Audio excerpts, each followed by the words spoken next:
Salmo 34, por favor.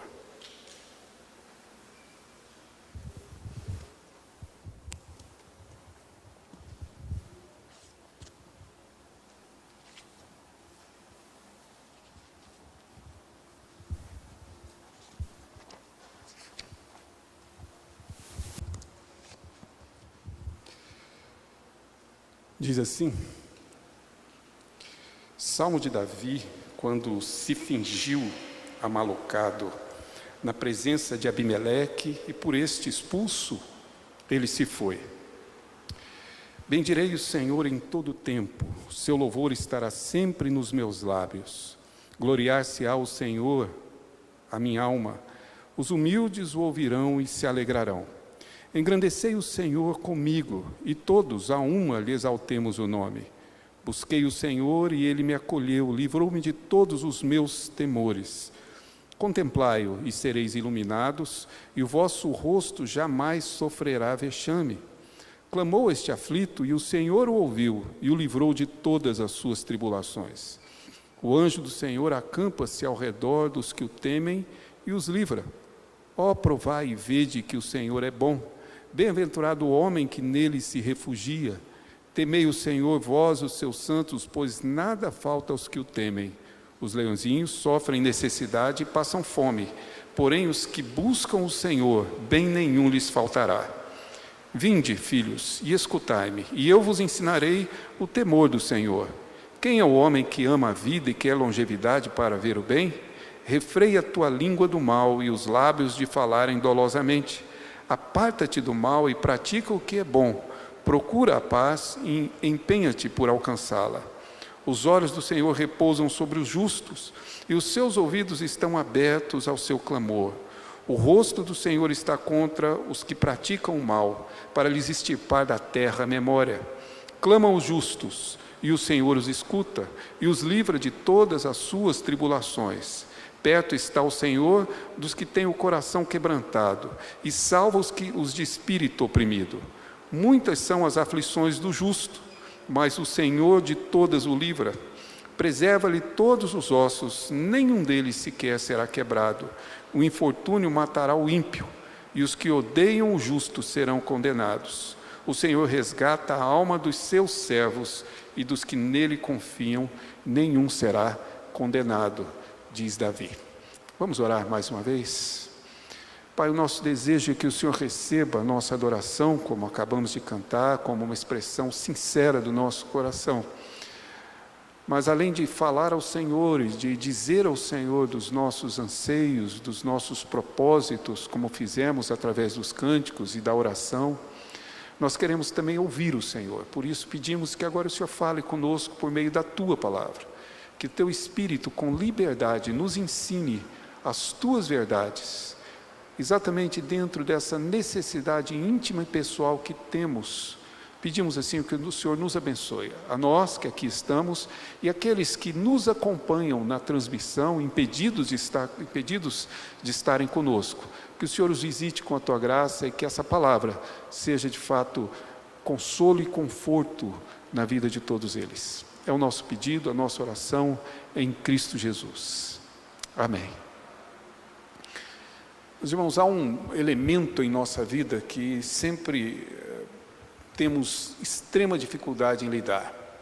Nós chamamos de circunstâncias ou de situações, coisas que não estão sobre o nosso domínio, momentos que não foram planejados, mas acontecem. Momentos que não são elaborados, de alguma forma não foram previstos, mas fazem parte do cotidiano, da vida, em maior ou menor grau, em gravidade maior e menor. Alguns deles nos irritam profundamente por pequenas coisas, outros tão grandes que nos trazem uma grande aflição de coração. Ainda no final do ano passado, antes de voltar aqui a São Paulo, conversando com uma das minhas filhas, ela narrava exatamente um incidente acontecido lá em Goiás, no interior, em que uma família celebrava o final do ano, quando a criança caiu dentro da piscina e se afogou. E os pais, desesperados, tomaram a criança no braço, colocaram no carro para procurar socorro em uma cidade provavelmente vizinha. e na pressa em dirigir, sofreram acidente e faleceram a mãe, o pai e uma tia que os acompanhava. Situações e circunstâncias que não estão sob o domínio de ninguém. Nós chamamos de ansiedade exatamente aquela nossa tentativa infeliz e inútil de tentar controlá-las. Não controlamos as situações, não controlamos esses momentos, não controlamos circunstâncias e nos sentimos ansiosos, porque não temos domínio, controle sobre isso. Nós chamamos de destino, quase sempre para tentar explicar de maneira mística o inexplicável. Aí nós dizemos que era o destino, tinha que acontecer, era o dia de acontecer, estava planejado, alguns vão dizer que estava escrito nas estrelas, se for coisa boa.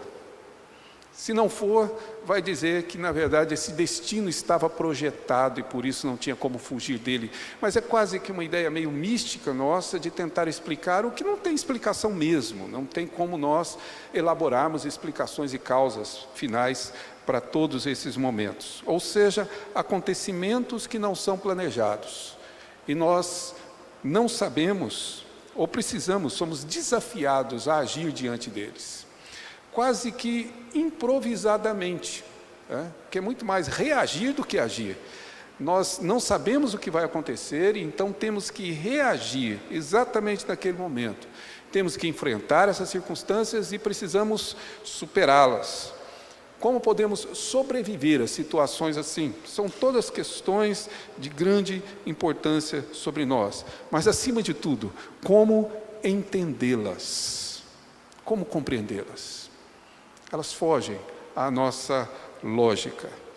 É assim que este salmo é introduzido, se você acompanhou com atenção a leitura. A primeira frase que lemos do salmo é exatamente isso, Salmo de Davi.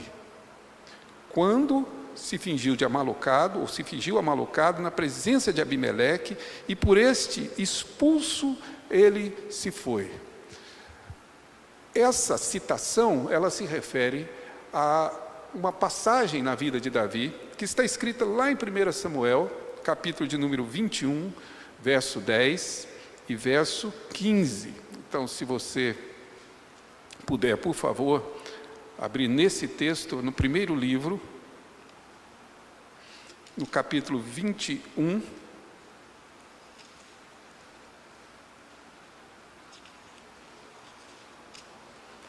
e veja bem, verso 10. Levantou-se Davi naquele dia e fugiu de diante de Saul, e foi a Aquis, rei de Gate. Fugia do seu sogro e também do rei de Israel, que era Saul, e Davi então se refugiou no reino de Gate, um reino inimigo, lógico, de Israel e, portanto, de Davi, já conhecido pelos seus feitos heróicos em batalha. Porém, os servos de Aquis, diz o verso 11, lhe disseram: este não é Davi, o rei da sua terra? Não é a este que se cantava nas danças, dizendo: Saul feriu aos seus milhares, porém Davi aos seus 10 milhares? Ou seja, Davi foge de Saul e tem que se esconder junto a um inimigo que tem tanto ódio dele como o próprio rei Saul. Verso 13, pelo que se contrafez, ou seja, Davi, aqui começa a fingir, diante deles, em cujas mãos se fingia doido, esgavatava nos postigos das portas, ou seja, subia e agarrava-se nos portais, e, veja bem, diz o verso 13, deixava correr saliva pela barba, fingindo-se louco. Diz o verso 14, então disse Aquis aos seus servos: bem veja que este homem está louco, por que me trouxeste a mim? Faltam-me a mim doidos para que trouxesseis este para fazer doidices diante de mim? Há de entrar este na minha casa? E expulsou Davi. E Davi então conseguiu escapar da mão do rei de Gate. Ou seja, essa é a referência ou a circunstância a qual o salmo se refere. Se essa referência ela é posterior a Davi, e algum intérprete entendeu que o salmo se relaciona a esta ocasião, nós não somos muito capazes de perceber, mas de qualquer maneira, fica claro que há uma relação entre as circunstâncias do que Davi passa e basicamente há uma relação com este salmo que foi composto pelo próprio Davi. Essa circunstância particular com este salmo em particular. Como Davi reagiu à situação, nós temos escrito no livro de Samuel. A reação dele estava lá, ele se fingiu de louco e conseguiu escapar inteligentemente das mãos do rei de Gate. Contudo, como ele entendeu aquelas circunstâncias, quem nos explica é o Salmo. Ou seja, se você quer saber como é que Davi agiu naquela situação, onde não havia nenhum planejamento, uma circunstância que lhe era desfavorável, e ele então reagiu imediatamente, você tem essa descrição no livro de Salmos, no livro de Samuel, onde provavelmente Deus lhe deu sabedoria para agir com essa, desculpe minha palavra, mas com essa esperteza. Do outro lado, você tem o Salmo, que vai explicar o que passou, ou como é que Davi leu essa circunstância, como é que Davi entendeu esse fato, como é que Davi percebeu e como é que ele o descreve. Mas observe que o Salmo, na verdade, ele é um Salmo extremamente pessoal. Ele é quase todo escrito na primeira pessoa, salvo o verso 3, verso 5, verso 8, verso 11, em que ele se refere a outros, ou convidando, ou de alguma forma exortando os outros a se juntarem a ele nesse louvor. O Salmo é sempre dito na primeira pessoa, bendirei, eu bendirei o Senhor.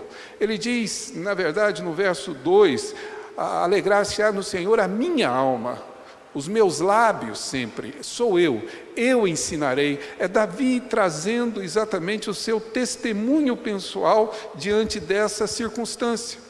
E indicando claramente aqui os motivos pelos quais ele louva ao Senhor à luz da circunstância que ele passou. Quais os motivos do seu louvor? Uma leitura, digamos assim, muito rápida nossa, vai entender que Davi está louvando porque Deus o livrou.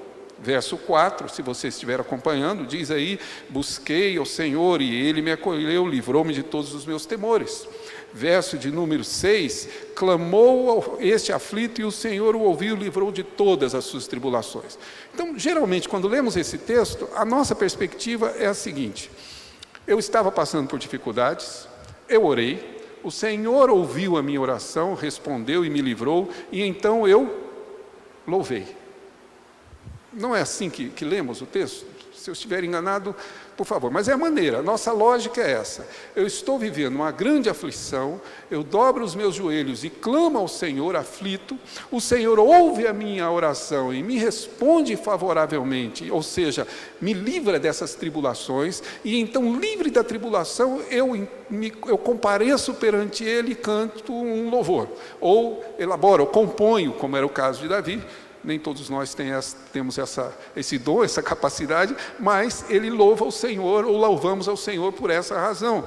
Porém, o louvor de Davi vai muito além de uma resposta a um livramento dentro de um momento particular da sua vida. O que Davi está dizendo não é apenas que, superada a sua condição, ele resolveu louvar ao Senhor, mas Davi está dizendo que a experiência de libertação que ele sofreu apenas acrescenta, claro, uma vivência, uma experiência à fé que ele possui.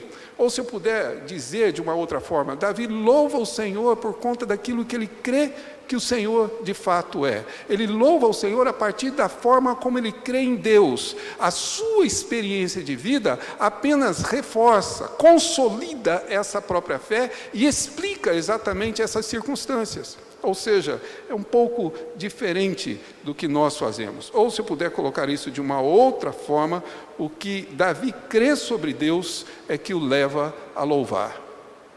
E não necessariamente uma resposta quando Deus o atende. Por que louvar ao Senhor? É o que o Salmo 34 nos mostra. Os reais motivos desse louvor.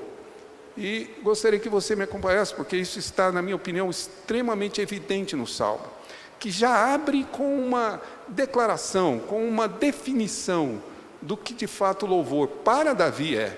E se me permitem aqui dizer, tem que completar a frase, mas se me permitem dizer, é diferente do que nós fazemos. É diferente como a mente evangélica contemporânea vê o louvor. Se não, por favor, observe. Davi começa dizendo que o louvor é definido pelos verbos que ele apresenta. Por favor, verso 1, bendirei, diz ele. Verso de número 3, engrandecei o Senhor comigo. Veja bem, verso de número 3 ainda, exaltemos o seu nome. Louvor é exatamente essa ideia em que nós bendizemos ou dizemos bem sobre, quando nós exaltamos e engrandecemos o próprio Deus. Mas o que temos aqui, particularmente naquilo que Davi escreve, não é basicamente palavras que fazem parte de cânticos, mas é, na verdade, manifestações de propósito de vida. São diferentes. Você, no seu linguajar comum, no seu dia a dia, você usa essas palavras para se referir ao Senhor? Faz parte do seu vocabulário de terça, de quinta, quarta talvez sim, porque você assiste a transmissão. Mas faz parte do seu vocabulário dizer, eu bendigo, eu louvarei. Percebam, a nossa linguagem de louvor, ela está preso a termos que cantamos e a leitura que fazemos, em geral, do livro de Salmos em nossa liturgia. E não uma expressão de um propósito de vida. Ou seja, ele está dizendo basicamente que esta é a sua intenção, o seu propósito, o seu objetivo de vida. Davi não está dizendo, eu vou bendizer ao Senhor no momento de culto, particularmente durante os cânticos, quando se canta os cânticos. Eu vou exaltar o Senhor naquela hora. Davi está dizendo, eu bendirei ao Senhor, eu exaltarei ao Senhor, eu vou engrandecer o Senhor na minha vida, nos meus atos, nas minhas palavras, nas minhas expressões, nas minhas amizades, nas minhas relações, por meio de tudo que eu tenho, por meio de tudo que eu faço. Note, foi exatamente o que nós dissemos hoje. Se você cantou conosco, você disse isso. Você declarou com todas as letras, seja engrandecido, ó Deus da minha vida, o Senhor que é dono da minha vida, o Senhor que possui a minha vida, que a minha vida engrandeça o teu nome. Você disse isso. A pergunta é essa, isso é um propósito em sua vida, ou é um momento de louvor e entretenimento durante o culto? Essa é a diferença. Para Davi, louvor não se esgota nas expressões, na música que eu canto, mas para Davi é um propósito de vida realizado, que na verdade continua sempre a fazer com que nós declaremos. Nós dissemos aqui, com tudo que sou, com tudo que tenho, sempre te adorarei.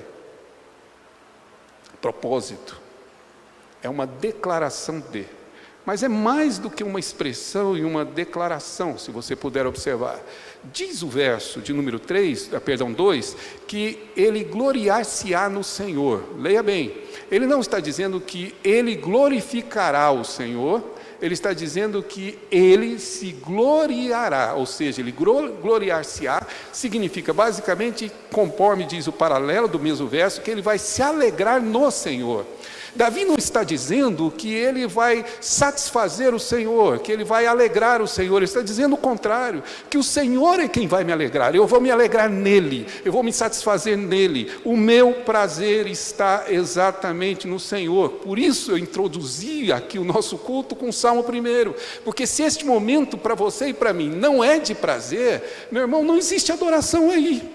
Se você, na verdade, vê tudo isso aqui como um tédio, você na realidade está enganando-se e tentando inutilmente enganar o Senhor que lê os corações, que sonda mentes. É necessário que eu me alegre. É isso que o salmista diz: alegrar-se-á no Senhor a minha alma. Minha alma terá prazer em louvar, em bendizer, em engrandecer o Senhor. Ou seja, louvor é de fato um momento no qual eu me satisfaço dele, ou me satisfaço nele, e não, digamos assim, esse momento cansativo. Me lembrei agora, era pastor de uma igreja, e uma menina pequenininha, acho que mais velha um pouquinho que a Letícia, maiorzinha.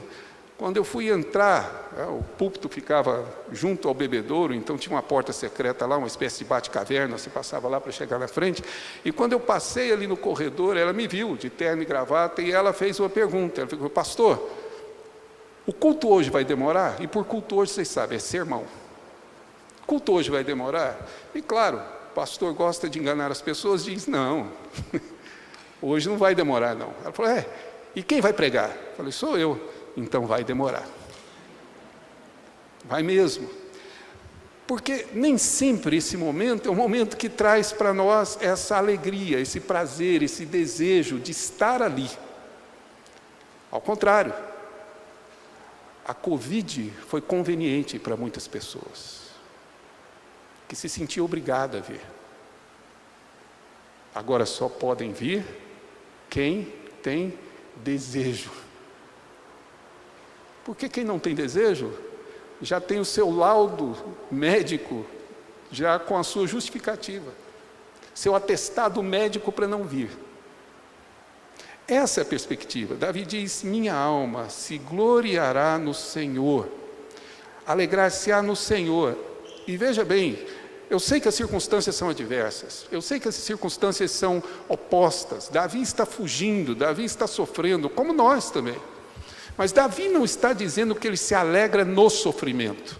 Isso não é masoquismo, não é essa filosofia equivocada de achar que existe alguma alegria na dor. Não existe. O que Davi está dizendo é que ele se alegra apesar da dor, apesar do sofrimento. Para muito além dela e do dor e do sofrimento, ele é capaz de alegrar-se. Mais do que isso, se você puder observar, diz Davi que essa adoração é uma adoração sempre comunitária, sempre em comunhão. Observe, diz ele no texto: engrandecei o Senhor e engrandecei-o comigo, e todos a uma lhe exaltemos o nome.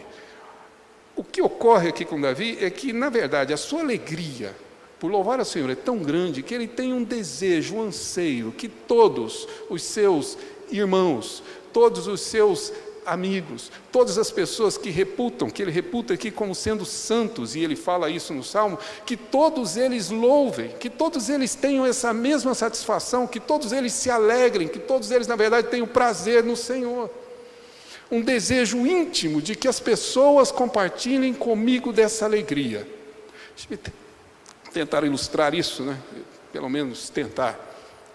Quando você viaja naquelas férias fantásticas, né, que geralmente fazemos, e que você vai a algum lugar muito bonito, uma cachoeira, como aconteceu conosco no final do ano, e na cachoeira, embora nós tivéssemos convidados aquelas pessoas que estavam conosco, ninguém quis ir, por motivos que não me convém tentar entender, mas eu e Eliane, que temos esse vício em certas aventuras, fomos. Mas quando você chega naquele local, com aquela beleza, aquela água, aquele banho de cachoeira, tá certo? Completamente morno, né? Não, morno não, estava gelado, absurdamente gelado. Quando você está ali naquele momento de prazer, o que vem à sua mente? Posso me enganar, mas você diz: eu gostaria muito que aquela pessoa, a quem eu amo, a quem eu prezo, estivesse desfrutando desse prazer comigo. Ou não é assim? Pois é isso que está sendo dito aqui. Davi olha para o Senhor, fonte plena de uma satisfação e de uma alegria, e o seu desejo é que todos estejam com Ele, usufruindo, desfrutando desse prazer. Mas, muito mais do que uma expressão, muito mais do que essas nossas perspectivas humanas, mas ele é uma expressão também de alegria. O texto deixa claro que esse louvor acontece, verso 1, em todo o tempo, que o louvor do Senhor estará nos meus lábios para sempre. Não por algumas horas de uma semana, mas para sempre. Para sempre. Todo o tempo, Senhor, minha vida, e não somente os cânticos que eu canto, mas a minha vida engrandecerá o Senhor. Em todo o tempo. Na segunda-feira, quando eu for para o meu trabalho, que a minha vida engrandeça o teu nome. Na terça-feira, quando eu conversar com os meus colegas ou com os meus familiares, que o Senhor seja exaltado. É isso que Davi define como louvor, e eu não sei se você conclui comigo, estamos muito longe de entender o que o louvor é. E por isso, muito longe de usufruir destes momentos com o prazer que Ele deveria nos dar. Que vem claramente disposto na segunda estrofe do Salmo. Veja bem, diz o texto, ele no testemunho dele, busquei o Senhor, diz ele, e Ele me acolheu. Verso 4, livrou-me de todos os meus pecados. Então ele usa alguns verbos também, que eu destaco aqui, para não tomar todo o tempo. Contemplai-o. Clamou este aflito, o Senhor os ouviu. O anjo do Senhor se acampa. Provai e vede que o Senhor é bom. Percebam, ele está aqui descrevendo situações, e sempre desta forma, eu e vocês. Eu busquei o Senhor, portanto agora vocês contemplem. Tá certo? Eu clamei, este aflito clamou, portanto venham, e agora provem que o Senhor é bom. Notem que há exatamente essa maneira, claro, já explicada, de manifestar-se. Mas essa busca de Davi, nós podemos definir não apenas como uma espécie de, de clamor no meio de um sofrimento, de clamor no meio de uma angústia, de uma aflição, coisas que acontecem conosco. Você passa por um momento de dificuldade, aí você passa a ser um orador diário. É só o problema crescer um pouquinho, aí sim, você começa a orar incessantemente, e essas orações é no momento de aflição. Não é isso que Davi está dizendo. É bem mais do que isso. A maneira como Pedro leu esse texto nos ajuda. Se você puder, ele cita o Salmo 34 na sua primeira carta, no capítulo de número 2. Particularmente esse verso que diz: provai e vede que o Senhor é bom. Mas veja bem, verso de número 3: se é que tendes a experiência de que o Senhor é bom. Será que vocês sabem que Ele é bom? Se vocês experimentaram isso, é isso que Pedro está dizendo. Agora, note, o que Pedro está dizendo aqui está ligado ao que nós lemos no verso 2. Esse se é procede lá do verso 2. E o verso 2 começa dizendo: desejai ardentemente, como crianças recém-nascidas, o genuíno leite espiritual. Desejai esse leite, como qualquer criança faminta deseja. Portanto, para Pedro, o buscar, o contemplar, é mais do que recorrer ao Senhor em tempos de dificuldade. É ter um desejo insaciável, um desejo ardente. E isso está ligado exatamente ao fato de que louvor implica num desejo e num anseio de Deus.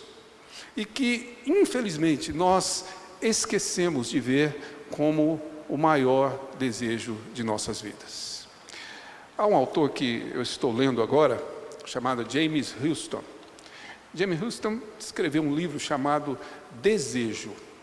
Eu ganhei do Michel, que é membro aqui de nossa igreja. Aliás, siga o exemplo de Michel e continue me dando livros. Estou brincando. Mas ganhei do Michel esse livro chamado Desejo, James Houston. Não tive a oportunidade de ler anteriormente, porque estava lendo outros livros, mas agora, dentro da fila de leitura, calhou de ler. E James Houston faz a seguinte citação, que eu faço para vocês aqui. Somente quando aceitamos a realidade de que fomos criados para buscá-lo, buscar o Senhor, que nossos anseios reais são coisas eternas, é que podemos descobrir o caminho para a verdadeira e plena satisfação. O que Houston está dizendo é: o desejo da minha alma só pode ser satisfeito pelo Senhor. E o grande erro da minha vida, e aqui é uma confissão que eu faço, é que todas as vezes que eu tento substituir esse desejo por outro, julgando que outros desejos satisfeitos possam satisfazer a minha alma, mas não podem. Por mais que esses desejos sejam satisfeitos, sejam eles quais forem, por mais que eu realmente me embriague de satisfação nos desejos humanos que eu possuo, isso nunca me satisfez. Me mostre uma pessoa satisfeita e eu mudarei de ideia. O que Davi e o que Houston está dizendo é isso: o meu desejo só pode ser satisfeito pelo Senhor. O nosso problema é que nós desejamos muito pouco ao Senhor. Nós não nos dedicamos a buscar o desejo maior da nossa alma. Nós abrimos mão do único desejo que pode nos satisfazer plenamente por toda a eternidade, e nos satisfazemos com desejos que na verdade são passageiros, que mitigam simplesmente a nossa necessidade. Esse é o nosso grande dificuldade, esse é o nosso grande problema. É exatamente isso que Davi diz: eu busquei ao Senhor. Percebam, contemplai-o, como Moisés fez, e vocês serão iluminados, como o rosto de Moisés se iluminou. Buscai o Senhor, porque o anjo do Senhor, e veja bem, o anjo do Senhor é uma referência à segunda pessoa da Trindade. O nosso Senhor Jesus Cristo se acampa ao redor de cada um deles, habita comigo, está ao meu lado. Provai e vede que o Senhor é bom. Desejai. Não sei se você continua concordando comigo, talvez não, mas perceba, essa é de fato algo que vai muito além do que nós temos chamado de louvor. Louvor é um desejo incontido e uma satisfação eterna, que não se sacia, mas que mais me satisfaz. É isso que Davi descreve, mas é mais do que isso. Para Davi, claramente, o louvor está aqui contido em um relacionamento com Deus. Não é uma declaração, não é o que eu falo, não é o que eu digo, não é uma música, não é um cântico, é um relacionamento com Ele, resumido na palavra temor.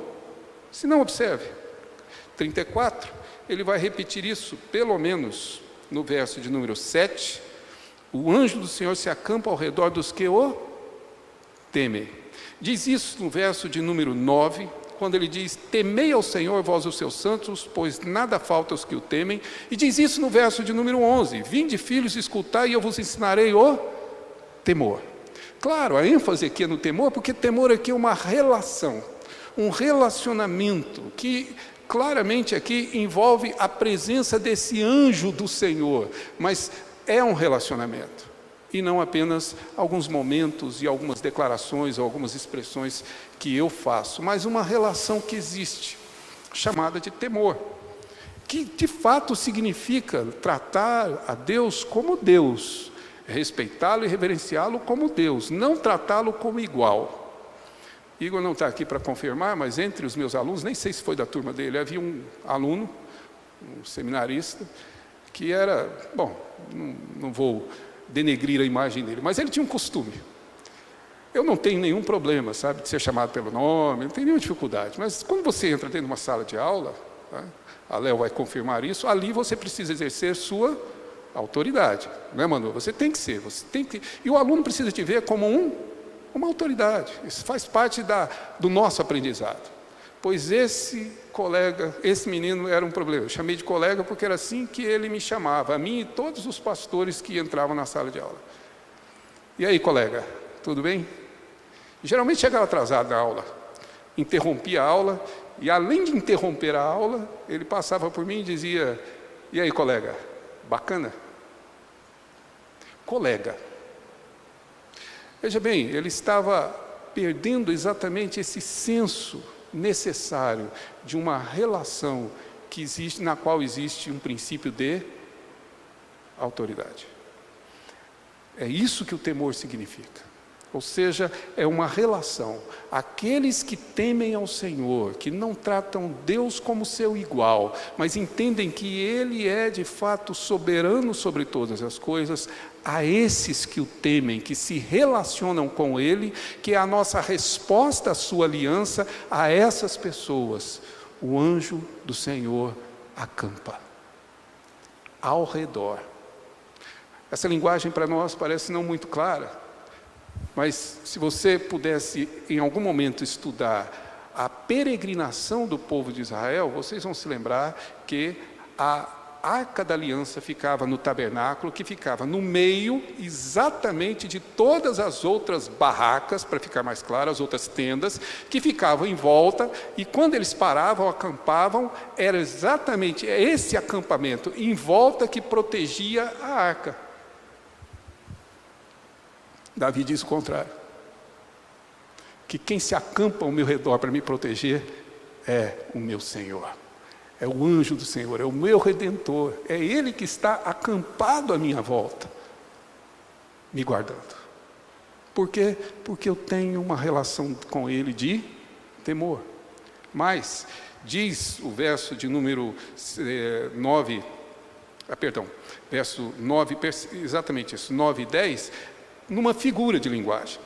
Ou seja, temei o Senhor, vós os santos, pois nada falta aos que o temem. Os leãozinhos que sabem caçar, que têm o poder da caça, eles passam fome, porém os que buscam o Senhor, não. É Ele quem supre. Ele supre aqueles com quem Ele mantém esse relacionamento, ou aqueles que temem ao Senhor, tem do Senhor essa forma de suprir a sua própria vida. Ou seja, é uma relação que implica aqui no fato de que Deus, sim, supre cada uma de nossas necessidades. E toda vez que a gente fala desse sentido de necessidade, geralmente nós falamos do quê? De feijão com arroz, né? A comida, a mesa, a moradia, a roupa, né? Feijão com arroz é para os antigos, se fosse hoje seria um hambúrguer, né? Então, é exatamente aquilo que é suprido, que nos sacia, bens materiais, é o que passa em nossa mente. Mas isso é apenas uma figura. O que o Salmo diz, se você observou bem o verso 9, nada falta aos que o temem. Verso 10, bem nenhum lhes faltará. Eu não sei do que você já teve falta, mas deixe-me fazer aqui uma confissão. Meu pai é falecido já, e faleceu jovem, problema cardíaco que ele desenvolveu. Mas meu pai se separou da minha mãe quando eu tinha por volta de 6 a 7 anos de idade. Voltei a vê-lo novamente quando eu completei 18, por um breve tempo, porque todas as outras ocasiões que o vi, eu fui atrás dele para vê-lo. Talvez pela depressão, talvez pelo alcoolismo, não sei. Mas ao longo da minha vida, depois da separação, eu não tive um centavo de ajuda dele. Cresci sem um pai. Sei que muitas pessoas já experimentaram coisas assim, mas foi exatamente assim. Mas o que eu quero dizer para os irmãos é que, ao longo da minha história, eu perdi as contas de quantos pais eu tive. Meu tio, irmão da minha mãe, mais velho que nós, durante um tempo, ele foi o meu pai. Meu irmão mais velho foi meu pai, em muitas ocasiões. Quando eu fui trabalhar, meu primeiro emprego, a pessoa que me colocou ali foi um verdadeiro pai. Me ensinou coisas que eu trago para a vida até hoje. Quando cheguei em São Paulo, a graça de Deus me concedeu alguns. Nunca me faltou um pai, porque Deus supriu. Alguns deles nem cristãos são, não importa, porque o Deus soberano não permite que aqueles que o temem tenham falta de nada. Não é só sua mesa, não é só sua roupa, mas aquela necessidade íntima e pessoal. Tudo bem, você é solteiro, não se casou, quer e não consegue ou não quer, Deus suprirá essa ausência. Ele será a sua companhia. Ele será aquele que supre todas as nossas necessidades, desde que eu me relacione com Ele, desde que eu o tema. É essa verdade que ele descreve no verso 11. Escutai-me então, eu vou ensinar para vocês o que o temor é. E aí, quando lemos o texto, parece que Davi está ensinando o seguinte: você refreia o seu pecado, as palavras da sua boca, e então o Senhor vai te atender. Davi está dizendo, não é bem assim. A perspectiva dele não é que há aqui uma troca, pelo contrário, ele está dizendo exatamente que, se eu temo ao Senhor, como consequência desse temor, eu vou andar conforme a vontade dEle, porque isso é louvor e adoração. Eu vou fazer aquilo que realmente o agrada, como resposta de gratidão, por temor, por saber quem Ele é. Tanto é verdade que Ele dá o aviso no verso de número 12: quem é o homem que ama a vida e quer longevidade para ver o bem, ou seja, quer ficar velho, né, viver muito tempo, então esteja atento, não provoque o Senhor. Não provoque, porque Deus é um Deus a ser temido, Ele tem juízo em suas mãos. Então, não provoque. E eu não sei se você percebe, mas aqui nós temos um paradoxo inigualável. O Deus que eu devo temer é o Deus que eu devo desejar. Eu o amo tanto que eu, na verdade, quero estar com Ele sempre.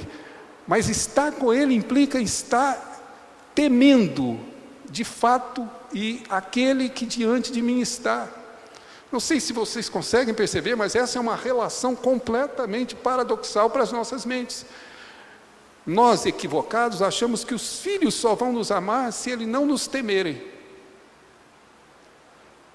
Nós equivocamos aqui porque o temor não impede o amor, pelo contrário, aqui existe de fato uma relação de desejo e uma relação de profundo amor. Aqueles que o temem, que aqui recebem um outro nome, se você puder observar. A terceira estrofe, ela inicia e continua tratando exatamente dessa perspectiva, ou seja, de nós nos apartarmos do mal para fazer o que é bem.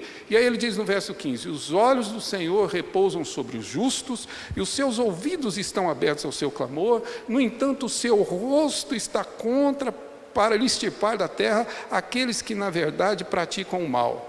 Verso 21, principalmente, 22, o infortúnio matará o ímpio, e os que odeiam o justo serão condenados. O Senhor resgata a alma dos seus servos, e que dos que neles confiam, nenhum será condenado. Ou seja, aqui há mais uma vez aquilo que no Salmo 1 nós já dissemos, uma comparação entre justo e ímpio. O que teme ao Senhor são os justos e novamente os ímpios. Há uma diferença clara da maneira de Deus se relacionar com eles. É isso que ele está dizendo, temam o Senhor, porque o Senhor na verdade ele ouve o justo, o Senhor na verdade tem olhos atentos para vigiar o justo, mas os ímpios, o seu rosto é um olhar contrário. O ímpio vai passar por todos os infortúnios, por todas as circunstâncias, por todas as situações que vão destruí-los, mas o justo, na verdade, o servo do Senhor, ele será resgatado. É isso que o texto está dizendo, uma promessa de Deus nessa relação que temos com Ele, porque louvor é um relacionamento. Mas muita atenção, eu gostaria de dizer para vocês, se você esquecer tudo que eu disse aqui, não esqueça este ponto que é o essencial. O coração do Salmo, verso de número 19 ao verso 21. Ele diz, no verso 19, muitas são as aflições do justo, mas o Senhor de todos os livra. Preserva-lhe todos os ossos, e nenhum sequer será quebrado. O infortúnio matará o ímpio, os que odeiam o justo serão condenados. Observe, os salmos eles têm caráter também profético.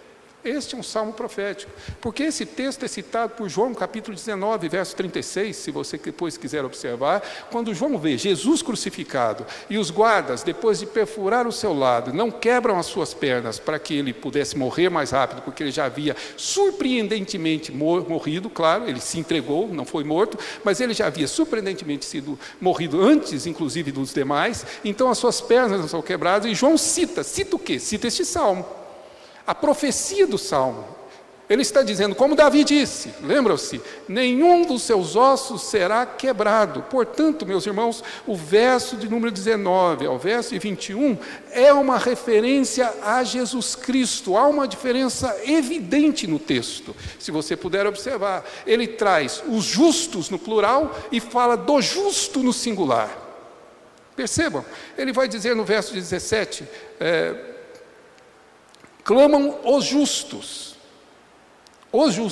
e não um justo. Ele diz no verso 15, os olhos do Senhor repousam sobre os justos. Mas no verso 19 ele diz, muitas são as aflições de quem? Não dos justos, mas do justo, um só. Verso de número 21, ele vai dizer, o infortúnio matará o ímpio, e os que odeiam o justo, e não os que odeiam o justo. É uma referência a quem? Quem é o justo nesse texto? Eu acho que você não tem dúvida. O justo é o nosso Senhor Jesus Cristo, aquele que não teve nenhum dos seus ossos quebrados. Aqueles que os homens odeiam e por isso estão condenados, Ele é o justo. Por isso, veja bem, a nossa relação com Deus não é de troca, não é de barganha, não é de negócio. Deus não está negociando conosco, a nossa relação com Deus é de graça. E a graça está no nosso Senhor Jesus Cristo. Aqueles que nele confiam serão resgatados. O anjo do Senhor se acampará ao redor deles, porque confiam em Jesus, aquele que de fato é o justo. Eu só sou justo, ou nós só somos os justos, porque confiamos no justo, confiamos em sua obra, confiamos nele, confiamos exatamente na sua morte profeticamente indicada neste salmo. A nossa relação com Deus se faz pela mediação de Cristo Jesus. É por meio dele que eu temo a Deus. É por meio dele que este salmo me diz que na realidade a minha relação com Deus é estabelecida. Acho que talvez agora eu e você estejamos um pouquinho mais preparados para louvar o Senhor. Não estávamos quando começamos, mas agora um pouquinho mais. Por quê? Quem sabe agora eu e você entendamos que o que cantamos aqui, devemos levar muito a sério o que cantamos, é, na realidade, uma declaração de propósito de vida. E eu espero que Deus tenha colocado isso no meu coração e no seu coração. Que quando nós dissemos com todo o meu ser, com tudo que sou, Sempre, Senhor, eu vou te adorar. Eu espero que tenha sido a minha declaração de vida, o meu plano semanal, a minha agenda semanal começa exatamente com essa afirmação: tudo que eu sou, Senhor, tudo que eu tenho, engrandeço o Senhor, sempre, sempre, em todo o tempo. Acho que talvez agora eu e você tenhamos compreendido que louvar ao Senhor não é uma obrigação eclesiástica cumprida, mas é o desejo incontido da minha alma. Eu espero que amanhã, segunda-feira, você acorde com o coração desejando ardentemente o genuíno leite espiritual. Pode desejar o leite com Toddy também, não tem problema, né? Mas é desejando o genuíno leite espiritual. O leite que na verdade é a palavra de Deus, desejando exatamente isso, desejando o Senhor, que Ele seja o desejo mais íntimo do meu coração, porque assim Ele será louvado. Que seja uma semana de temor diante dEle, temendo, ciente de que não estou tratando com uma pessoa igual a mim. Um mínimo de respeito e de reverência àquele que é o Senhor da glória. É esse desejo e esse temor, embora as circunstâncias devam ser contrárias. Nem imagino o que se passa na vida de vocês. Eu sei o que se passa na minha. As aflições, as angústias, os temores, as preocupações sem fim, os desânimos, circunstâncias e momentos que eu não tenho controle. Não planejei. Aliás, isso é uma coisa que eu tenho aprendido com a idade, é que meus planos nunca acontecem do jeito que eu realmente elaboro. Não planejei, mas está aí.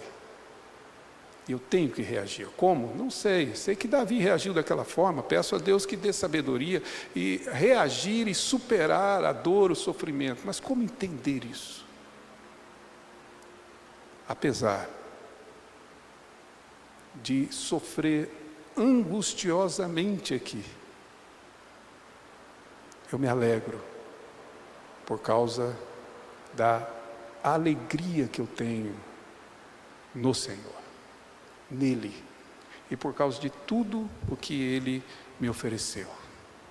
Eu me alegro, porque o justo morreu por mim, ressuscitou por mim, e assentado à direita de Deus, Ele está no trono reinando, e como rei que é, se acampa ao meu redor para me proteger.